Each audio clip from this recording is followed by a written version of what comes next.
अल्हम्दुलिल्लाह नहमदुहु व नस्तईनुहु व नस्तगफिरुहु व नु'मिनु बिही व नतवक्कलु अलैहि व नऊज़ु बिल्लाहि मिन शुरूरि अनफुसिना व मिन सय्यिआति अअमालिना मन यहदिहिल्लाहु फला मुदिल्ल लहु व मन युद्लिल्हु फला हादिय लहु व नशहदु अन ला इलाहा इल्लल्लाहु वहदहु ला शरीका लहु व नशहदु अन्न सय्यिदना व मौलाना मुहम्मदन अब्दुहु व रसूलुहु सल्लल्लाहु अलैहि वसल्लम। अऊज़ु बिल्लाहि मिनश शैतानिर रजीम बिस्मिल्लाहिर रहमानिर रहीम। वमन अहसनु क़ौलन मिम्मन दआ इलल्लाहि व अमिल सालिहन व क़ाल इन्ननी मिनल मुस्लिमीन। सदक़ल्लाहुल अज़ीम। अल्लाह रब्बुल इज़्ज़त ने इंसानों पर जो बहुत बड़ा इनाम फरमाया वो सीधे रास्ते की हिदायत देना है। अल्लाह की बड़ी नेमतों में से है।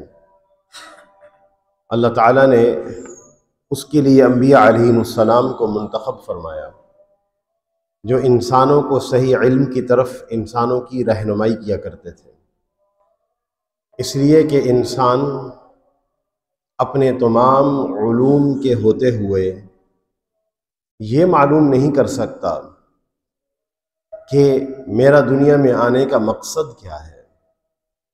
ख्वाहिश नफ्स है, चाहतों का पूरा होना है, क्या है? इसका इल्म हमें वही से होता है। वमा खलक़तुल जिन्न वल इंसा इल्ला लियअबुदून। और इंसान अपने तमाम उलूम के बावजूद इस बात का इल्म उसको नहीं हो सकता कि इस कायनात को किसने पैदा किया। इंसान इस कायनात के बारे में इतना जानता है कि कैसे चलती है, किस तरह चलती है, लेकिन इसको पैदा किसने किया ये नहीं जान सकता। इसका इल्म वही से होता है।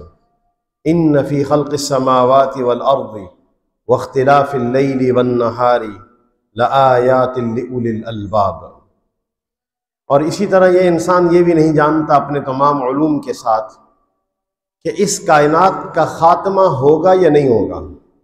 इंसान नहीं जानता, लेकिन इसका इल्म वही से दिया गया है। वनुफ़िख़ फ़िस्सूरी फ़सइक़ मन फ़िस्समावाति व मन फ़िल अर्ज़ि इल्ला मन शाअ अल्लाह सुम्मा नुफ़िख़ फ़ीहि उख़रा फ़इज़ा हुम क़ियामुन यंज़ुरून व अशरक़तिल अर्ज़ु बिनूरि रब्बिहा व वुज़िअल किताबु व जीअ बिन्नबिय्यीन वश्शुहदाइ व क़ुज़िय बैनहुम बिल हक़्क़ व हुम ला युज़्लमून। सूर फूंका जाएगा और जिससे सारे इंसान दुनिया के हलाक हो जाएंगे और सारी कायनात को दरहम बरहम कर दिया जाएगा। फिर अल्लाह ताला दोबारा सूर फूंकवाएंगे तो सारे इंसानों को जमा किया जाएगा और उस दिन फैसला होगा, मीज़ान को रखा जाएगा। तो लिहाजा इंसान अपने उलूम में वही का मुहताज है। जब तक हम इल्म वही से जुड़ेंगे, समावी उलूम के साथ जुड़ेंगे तो हम कामयाब हो जाएंगे। और अगर हम समावी उलूम से नहीं जुड़ेंगे, ख्वाहिश नफ्स पर ज़िंदगी गुजारेंगे, तो फिर हम तमाम चीज़ों के होते हुए नाकामी की राह पर होंगे। आज मगरिब और यूरोप का ये अलमिया है कि उन्होंने आज से कोई 500 साल पहले समावी तालीमात जो बच्ची खुची उनके पास थी उनसे जान छुड़ा ली और एक नई सनअती तरक्की और टेक्नोलॉजी की तरक्की का निज़ाम बनाया जिसमें उन्होंने बहुत तरक्की की है। इससे इनकार नहीं है, बहुत तरक्की की यूरोप ने। मेरा सफ़र भी इन्हीं ममालिक में था। 2 माह का सफ़र था जिसमें इतालिया भी था और स्विट्ज़रलैंड भी था और कुछ अयाम अल्बानिया के थे। यकीनन उन्होंने अपने निज़ामों में बहुत तरक्की की, बहुत आगे बढ़े। सनअती तरक्की, टेक्नोलॉजी के एतबार से तरक्की, अपने लोगों को हकूक़ देने के एतबार से, सिस्टम और निज़ाम बनाने के एतबार से बहुत तरक्की की है। जो यूरोपियन कौम की खूबियाँ हैं वो अपनी जगह हैं। आप सल्लल्लाहु अलैहि वसल्लम ने उनकी खूबियों का जिक्र फरमाया। तक़ूम अस्साअ वर्रूम अक्सरुन्नास, क़यामत करीब आ जाएगी और रूमी लोग ज़्यादा हो जाएंगे, अहले रूम ज़्यादा होंगे। हमारा सफ़र भी मिलान से रूम तक था, रूम से वापसी हुई। तक़ूम अस्साअ वर्रूम अक्सरुन्नास, क़यामत करीब आ जाएगी और रूमी लोग ज़्यादा हो जाएंगे, नसारा ज़्यादा हो जाएंगे। मुस्तवरिद इब्न शद्दाद रज़ियल्लाहु तआला अन्हु ने ये रिवायत बयान की। तो हज़रत अमर इब्न आस रज़ियल्लाहु तआला अन्हु जो फ़ातिह मिस्र हैं और ज़ीरक हैं बहुत ज़्यादा, अल्लाह ने उनको बहुत समझ दी थी, बहुत बसीरत दी थी। उन्होंने फरमाया अब सिर मा तक़ूल, आप क्या कह रहे हैं, होश से कहें, क्या कह रहे हैं आप। कहने लगे इन्नी समिअतु रसूलुल्लाह सल्लल्लाहु अलैहि वसल्लम, मैंने हजूर सल्लल्लाहु अलैहि वसल्लम से इसी तरह सुना है। तो इस पर हज़रत अमर इब्न आस रज़ियल्लाहु तआला अन्हु कहने लगे लइन क़ुल्त ज़ालिका इन्नहुम फ़ीहिम लख़िसालन अर्बआ, अगर ऐसा है तो असल में उनके अंदर 4 खूबियाँ हैं।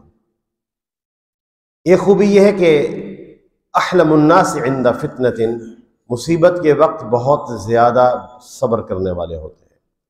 इन्होंने जो जंगें लड़ी हैं उसमें इन्होंने बड़ा सब्र का मामला भी किया है, चाहे वो जंग अज़ीम अव्वल हो या दोम हो। और फिर फरमाया कि वो अस्रअहुम इफ़ाक़तन बाद मुसीबतिन, मुसीबत आने के बाद, तकलीफ़ें आने के बाद जल्द बहाली की तरफ लौट आते हैं। जापान हो, चाहे जर्मनी हो या इटली हो, जहाँ जो तबाही हुई है और उस तबाही के बाद जितनी तरक्की की तरफ जल्दी से वापस आए, इसकी मिसाल नहीं मिलती। तीसरी खूबी उन्होंने उनकी ये बयान की वअशकुहुम कर्रतन बाद फर्रतिन, फरार होने के बाद जल्दी वापस अपनी जगह पे थम जाते हैं। खैरुहुम लिमिस्कीनिन व ज़ईफ़िन, अपने मस्कीनों के लिए, अपने ज़ईफ़ लोगों के लिए बहुत अच्छे हैं। वल खामिसतु हसनतुन जमीला, और 5वीं खूबी तो बहुत ही अच्छी है, 5वीं बात तो बहुत अच्छी है। व अमनअहुम अन ज़ुल्मिल मुलूक, बादशाहों को जुल्म से रोकते हैं। बसा औक़ात हम अपने पाकिस्तानी भाइयों से या बांग्लादेशी भाइयों से या मराकश ट्यूनिस के अरबों से मुलाकात करते थे, तो वो जब कुछ बातें करते तो हमारी ज़बानें खामोश हो जाती, जवाब न दे पाते। कहने लगे कि हम मुसलमान मुल्कों में रहे, काम किया, मेहनतें की, चाहे सऊदीया हो, चाहे अमारात हो, कतर हो, लेकिन हम वहाँ के नेशनल नहीं बन सकते, चाहे जो मर्ज़ी हम कर लें, हमारी कितनी नस्लें गुजर जाएं। लेकिन जब हम इन मुल्कों में आए हैं तो हम इन मुल्कों के बाइज़्ज़त शहरी हैं, हमारे हकूक़ हैं, हमारे डॉक्यूमेंट्स हैं, हमारा पासपोर्ट है, हम दुनिया के 150 ममालिक से ज़्यादा बग़ैर वीज़े के सफ़र कर सकते हैं। यहाँ मेरी ज़बान तो बंद हो जाती, खामोश हो जाता मैं। व खैरुहुम लिमिस्कीनिन व ज़ईफ़िन, अपने मस्कीनों के लिए बहुत अच्छे हैं, अपने कमज़ोर लोगों के लिए बहुत अच्छे हैं। ये इंसाफ है, तारीफ़ नहीं है। आप सल्लल्लाहु अलैहि वसल्लम ने अशज अब्दुल कैस की तारीफ़ फरमाई और फरमाया कि आपके अंदर 2 खूबियाँ हैं, एक हिल्म और वक़ार। कहने लगे या रसूलल्लाह, वो खूबियाँ इस्लाम लाने से पहले से मेरे अंदर हैं या बाद में आई हैं। आप सल्लल्लाहु अलैहि वसल्लम ने फरमाया कि इस्लाम लाने से पहले से आपके अंदर खूबियाँ मौजूद हैं। तो अक़वाम के अंदर खूबियाँ होती हैं जिसकी वजह से कौमें तरक्की करती हैं, एक तरक्की का लंबा सफ़र तय करती है, उसके पीछे कुछ सिफ़ात होती हैं। लेकिन मग़रिब और यूरोप हमेशा यकतरफ़ा ट्रैफिक का कायल है, वो अपनी तहज़ीब हज़ारा और अपनी सिफ़ात ही हमारे ऊपर ठोंसना चाहता है, जो अपनी उसकी तहज़ीब है वो हमारे ऊपर लादना चाहता है। यहाँ की तहज़ीब से किसी किस्म का इस्तिफ़ादा नहीं करना चाहता, यकतरफ़ा चलने वाली ट्रैफिक है। बहरहाल अगर वो मुसलमानों की खूबियों से इस्तिफ़ादा करते तो जो अल्लाह ने इनको खूबियाँ दी हैं, तो हम कहते हैं कि तुम्हारे मुल्कों को 4 चांद लग जाते। और तुम ईमान की खूबी भी ले लो, कलिमा तय्यबा ला इलाहा इल्लल्लाह मुहम्मद रसूलुल्लाह की खूबी भी ले लो, अमाल सालिहा की खूबी भी ले लो, फ़िक्र आखरत का यकीन ले लो।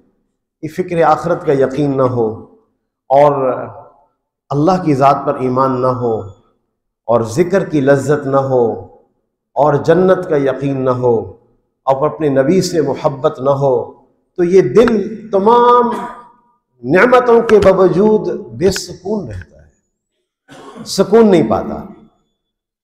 मेरा मुख्तलिफ ममालिक में सफ़र हुआ, चाहे साउथ अफ्रीका हुआ, बहुत खूबसूरत है जोहानिसबर्ग, केप टाउन बहुत खूबसूरत है, नियाग्रा फॉल और बहुत उन्होंने इसको बनाया सजाया। ब्राज़ील का साउथ बहुत खूबसूरत है, उसकी कतरातस आबशार बहुत खूबसूरत है, लेकिन स्विट्ज़रलैंड सबसे ज़्यादा खूबसूरत है। ऐसा मुल्क मैंने नहीं देखा, इतनी खूबसूरती और फिर जितनी नेमतें उनके पास जमा है। दुनिया का सबसे अच्छा पानी शायद कहा जाए तो उनके पास होता है पीने के लिए, ग़िज़ा सबसे अच्छी उनके पास, दूध सबसे अच्छा उनके पास, फ़िज़ा सबसे अच्छी उनके पास। पहली दफ़ा मैंने आसमान देखा जो सितारों से भरा हुआ था, कभी सितारों भरा आसमान नहीं देखा। और फिर शहाब साकिब चलते हुए देखे, लेकिन और फिर कमाई के बेहतरीन ज़राए, और आदमी खूब कमा सकता है और दुनिया की बहुत सारी आसाइशें हासिल कर सकता है जिनका हम सिर्फ तसव्वुर कर सकते हैं। उनके पास वो नेमतें हैं, वो आसाइश हैं। लेकिन शायद पूरे यूरोप में सबसे ज़्यादा खुदकुशी स्विट्ज़रलैंड के अंदर है, बहुत ज़्यादा उसका रेट या उसका ग्राफ ऊंचा है। तो जब सारी नेमतें हैं तो खुदकुशी क्यों है, क्या सबब है? तो कुछ हकीकी लज्जतें भी होती हैं, कुछ हकीकी कामयाबी भी होती है। हमारा एक जिस्म है और एक रूह है। इस जिस्म को पूरा करने के लिए दुनिया के सामान और खुराक है, लेकिन इसके अंदर एक रूह भी तो है। इसकी लज्जत क्या है, इसकी खुराक क्या है, ये रूह कहां सुकून पाती है? अला बिज़िक्रिल्लाहि तत्मइन्नुल कुलूब। गौर से सुनो, सिर्फ और सिर्फ अल्लाह ही के जिक्र से दिल इत्मीनान पाते हैं और कोई रास्ता नहीं है। इसलिए हम कहते हैं कि बहुत सारी खूबियां आपके पास हैं, आपने बहुत तरक्की की, आपकी गाड़ियां दुनिया की सबसे कीमती गाड़ी है, आपकी चीजें सबसे अच्छी हैं, आपके पहनावे लिबास बहुत अच्छे हैं, आपकी ग़िज़ा बहुत अच्छी है, लेकिन कुछ खूबियाँ ऐसी हैं जो आपको बहुत आगे ले जाएगी। वो ईमान है, वो अमाल सालिहा है। मुसलमान इन मुल्कों में, ख़ास तौर पे इतालिया में हमारे जो मुसलमान भाई गए हैं वो बांग्लादेश से हैं, पाकिस्तान से हैं, इंडिया से कम लोग हैं, डंकी लगा के जाने वाले लोग हैं, समंदरी रास्ते से या अल्बानिया के रास्ते से। मुसलमान जब ये दावत का जो काम है, ये मामूली मेहनत नहीं है, इसके आलमगीर असरात हैं। मुसलमान जब इन मुल्कों में गए तो उनको अपनी नमाज रोजे इन चीज़ों का एहसास नहीं था। जब आदमी ऐसी जगह पहुंचे जहां की तहजीब गालिब, जहां की ताकत गालिब, जहां का निज़ाम गालिब, आदमी तेजी से इन चीज़ों को कबूल कर लेता है और अपने अंदर ले लेता है। उसका ईमान से रिश्ता कमज़ोर हो जाता है। अल्लाह जज़ाए खैर दे इन तबलीगी जमात वालों को। मेरा भी इसी सफ़र उसी जमात में हुआ कि जिसमें वो लोग दर दर फिरते हैं लोगों के पीछे, तो अल्लाह ने एक इनकलाबी फ़िज़ा बना दी। वो बच्चे, वो नौजवान जो वहाँ गए, उन्होंने पहले तो अपनी नमाज़ों का एहतमाम करना शुरू किया, फिर किराए पे मुसल्ले खरीद, जगह लेनी शुरू की किराए पर। अब मुसलमान वहाँ पर एकड़ों में मस्जिदें खरीद रहे हैं, किनालों में नहीं, एकड़ों में। इतालिया को बहुत बड़ा मुल्क नहीं है, आप जानते हैं यूरोप छोटे छोटे ममालिक होते हैं, यूरोप में उनकी सड़कें छोटी हैं, उनकी गाड़ियाँ छोटी हैं, लेकिन मुसलमानों ने एकड़ों में मसाजिद लेना शुरू की हुई हैं, एकड़ों में। मस्जिद वहाँ बनाने की चूंकि इजाज़त नहीं है, कल्चर सेंटर है। और मैंने उनके चर्चेस को देखा, बहुत वीरान है, सिर्फ नाकूस बजते हैं घंटियाँ और चर्चेस वीरान है। यहाँ तक कि मैं समझता हूँ कि वेटिकन के अंदर सेंट पीटर्स जो दुनिया का सबसे बड़ा चर्च है, उसमें भी अब कोई मजहबी तालीमात नहीं है। सेंट पीटर्स जाना हुआ वेटिकन में तो था कि उनके चर्च में जाए, लेकिन बहुत लंबी लाइन स्याहों की लगी हुई, सिर्फ लोग वहाँ खंडरात को देखने जा रहे हैं उनके, और बनी हुई इमारतें और खंडरात क्या तालीम देंगे।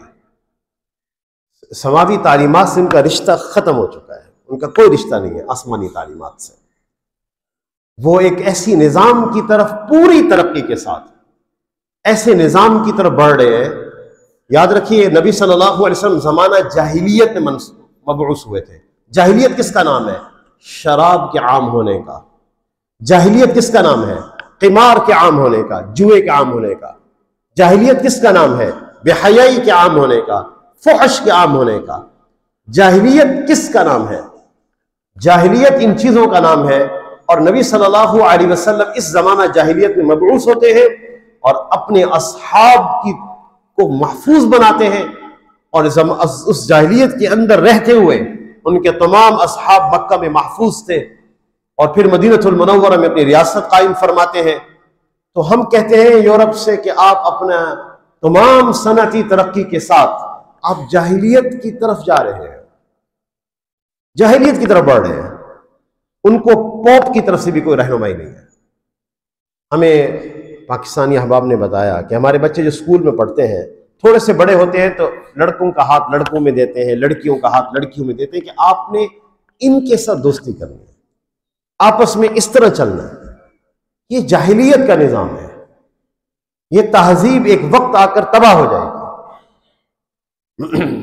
और अलमिया यह है दुनिया के ममालिक का कि जिसने एक इनकी तहजीब को 100% कबूल किया कि ताकि हम कामयाब हो जाएं, और आपके सामने उनका हशर है। क्या किस तरफ रुख की तरफ हमने सफर शुरू कर दिया। और एक वो है जो यकसर इनको रद्द करते हैं, वो भी दुरुस्त नहीं। हमें सिखाया गया खुज़ मा सफ़ा वदा मा कदर, अच्छी चीजें ले लो, बुरी चीजें छोड़ दो। बहरहाल ये सफर चाहे इंटरलॉकिंग का था या मिलान से लेके रूम का था, इस सफर में बहुत अहवाल देखे हमने। खुशी भी बहुत हुई, मुसलमानों का रुजू करना, मसाजिद की तरफ आना, मकातिब का कायम होना, और जिसमें कुरान पाक की तालीम का आगाज होना, बच्चों का मस्जिद में आना। असल में उनको परेशानी सब ज़्यादा ये लगी कि एक नस्ल, क्योंकि हमने 15 से 25 साल के लड़के मस्जिद में नहीं देखे, उनको हमने नहीं देखा, वो नस्ल उनकी ज़ाया हो गई। जब उनके स्कूल्स में गई, उनके निज़ाम तालीम में गई, तरबियत का कोई निज़ाम वालिदैन के पास मौजूद नहीं था, वो नस्ल जब उनकी ज़ाया हुई तो फिर मुसलमान एक परेशानी के आलम में, उनके अंदर क़ुव्वत फ़िक्र पैदा हुई, तो उन्होंने एक निज़ाम बनाने शुरू किए। अल्हम्दुलिल्लाह मसाजिद, बाज़ मसाजिद में 400 बच्चे बच्चियाँ माशाअल्लाह पढ़ रहे होते थे। ये बड़ी खुशी की बात थी अल्हम्दुलिल्लाह। 1990 से काम इटली के अंदर मजबूत हुआ और बहुत माशाअल्लाह एक अल्लाह ने बाग व बहार बना दिया। एक एक जगह पर 4 मसाजिद, बल्कि रूम में 60 मसाजिद थी, और वेटिकन के साथ, बिल्कुल वेटिकन के अंदर मस्जिद बनाने की इजाज़त तो नहीं है, लेकिन वेटिकन के बाहर 2 मसाजिद थी। तो मसाजिद ही मसाजिद बन रही हैं। आप किसी शहर में भी जा रहे हो, कहीं भी रुक कर आप नमाज पढ़ सकते हैं। अल्हम्दुलिल्लाह अल्लाह का फजल है ये बहुत बड़ा। यानी एक मायूसी से उम्मीद की तरफ पलट आए हम। इसलिए तबलीगी जमात का काम मामूली काम नहीं है, इसने एक इनकलाब बपा किया हुआ है आलम के अंदर। कोई रास्ता नहीं था हमारे पास कि हम मुसलमानों को कैसे वापस लाएं। आप बताएं ना, कौन सा रास्ता है हमारे पास?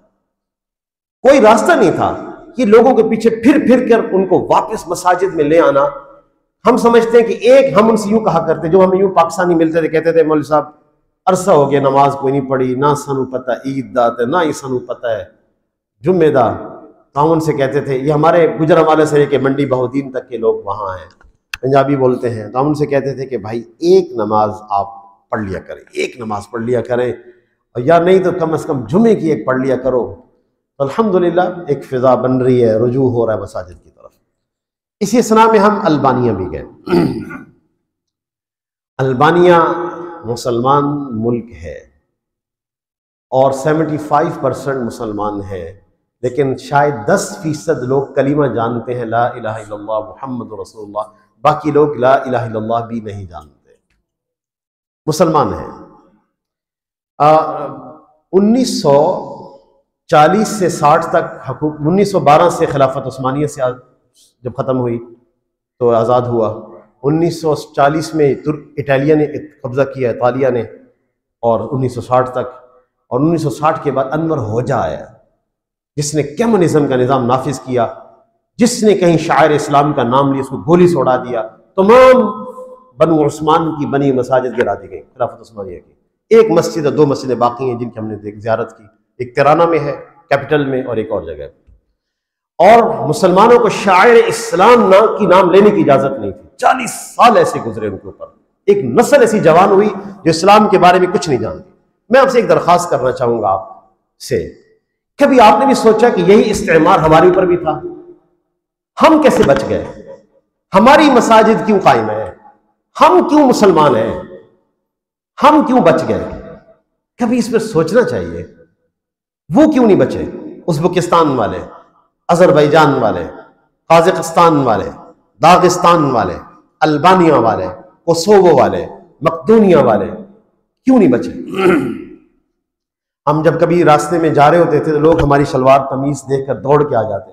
लोग कहते हम मुसलमान हैं, तो हम कहते थे कलीमा, कहते वो नहीं आता। फिर हम उनको कलीमा पढ़ाते, ला इलाहा इल्लल्लाह मुहम्मदुर रसूलुल्लाह, ला इलाहा इल्लल्लाह। हमसे बड़ी मोहब्बत करते इस सूरत से, इस लिबास से बहुत मोहब्बत करते। तो हम महफूज कैसे रह गए? पाकिस्तान इंडिया वाले, तो कभी सोचना जरूर चाहिए। कुछ तो हुआ है। जब हजरत अबू बकर सदीक रज़ियल्लाहु तआला अन्हु ने इर्तिदाद के खिलाफ अलम उठाया, तो अरब का एक मुहावरा है, रिद्दतुन वला अबा बकरिन लहा, रिद्दतुन वला अबा बकरिन लहा। इर्तिदाद तो आया लेकिन अबू बकर नहीं थे बचाने वाले। एक मुहावरा बन गया अरबी का। अल्बानिया में इर्तिदाद तो आया, रिद्दतुन वला अबा बकरिन लहा, लेकिन यहां कुछ अबू बकर की मिसल मौजूद थे। काश हम उनकी तारीख पढ़ लें, काश हम उन हीरो से वाकिफ हो जाएं जिनकी वजह से हम मुसलमान बैठे हुए यहां पर। वरना तो इस्तेमार ब्रितानिया ने उड़ा के रख दिया था। उसके सर खैल शेख मुजद्दद अल-फिसानी, शेख अहमद सरिंदी हैं। काश कोई उनकी तारीख पढ़े। और फिर उनके सफर के आगे शाह वलीउल्लाह मुहद्दिस देहलवी हैं, जो एक मस्जिद में बैठे हुए हमारे लिए खत लिखते हैं अहमद शाह अब्दाली को, जो मुसलमानों को मिटता हुआ देखते हुए जब देखते हैं तो अहमद शाह अब्दाली वहां से आकर मरहटों का कलमा उनको तबाह करके रख देते हैं।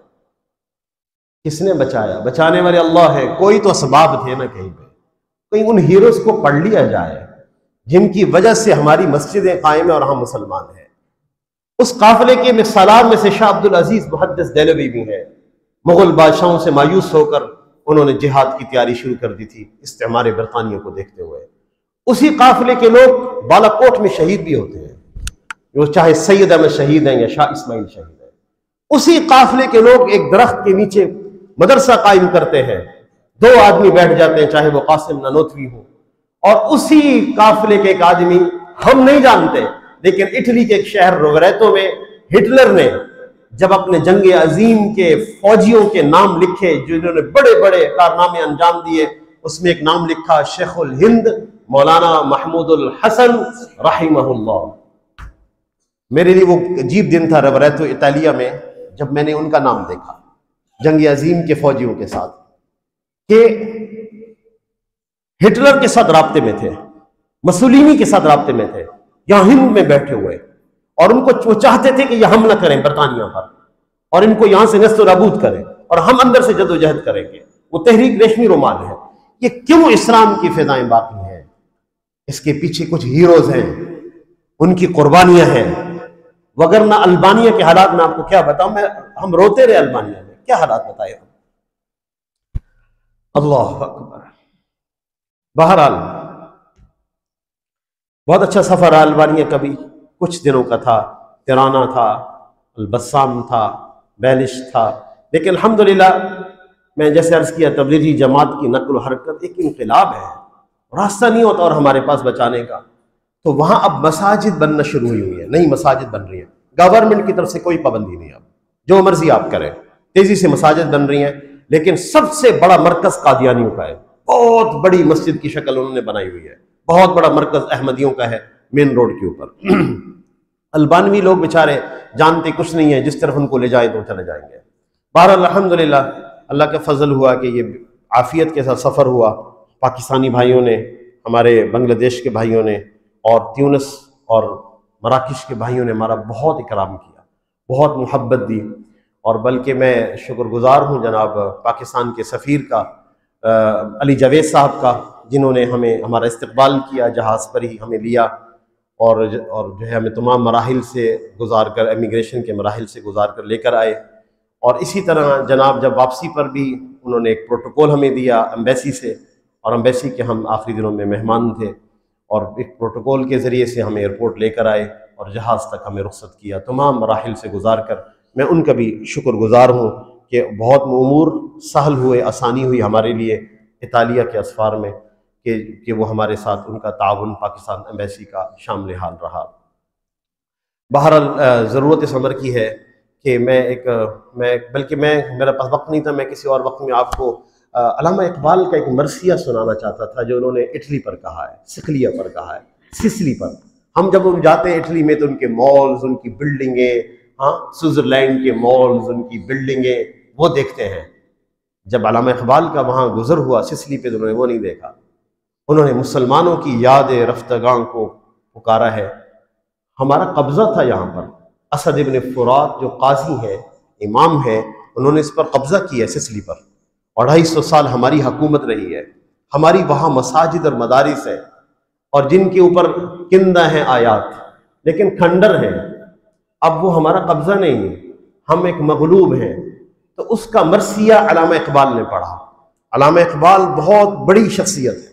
काश हम अपने नौजवानों को अल्लामा इकबाल के साथ जोड़ सकें, काश हम अपने बच्चों को अल्लामा इकबाल के साथ जोड़ सकें, उस फिक्र के साथ जोड़ सकें। तो उन्होंने मरसिया पढ़ा। तो हमारे होते हुए मुफ्ती तकी उस्मानी साहब भी इतालिया पहुंचे। बहरहाल हम चूंकि बहुत दूर थे, वो सिसिली में थे तो सिसिली एयरपोर्ट पर उन्होंने अल्लामा इकबाल का वो मरसिया दोहराया। तो किसी और मौके पर मैं इंशाअल्लाह ज़रूर आपको मरसिया सुनाना चाहूँगा कि मुसलमानों की क्या शान थी यूरोप में, क्या गलबा था हमारा, क्या कुव्वत थी हमारी। वो शान और शौकत कहाँ चली गए, वो गलबे कहाँ चले गए, वो कुव्वतें कहाँ रुखसत हो गई। तो वो भी एक हमारे लिए इबरत का सामान है वहाँ पर इटली के अंदर। बहरहाल अच्छा सफ़र था।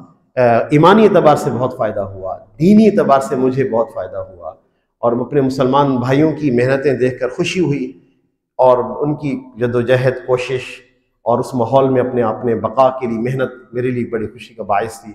बहर अल्लाह ताला हमें इस दावत की मेहनत के साथ हम ज़रूर जुड़ें, अपने नौजवान नस्ल को भी जोड़ें ताकि हम फितनों से उनको महफूज रख सकें। अल्लाह ताला से दुआ है कि अल्लाह हम सबको अमल की तौफीक अता फरमाए। व आखिर दावाना अल्हम्दुलिल्लाहि रब्बिल आलमीन।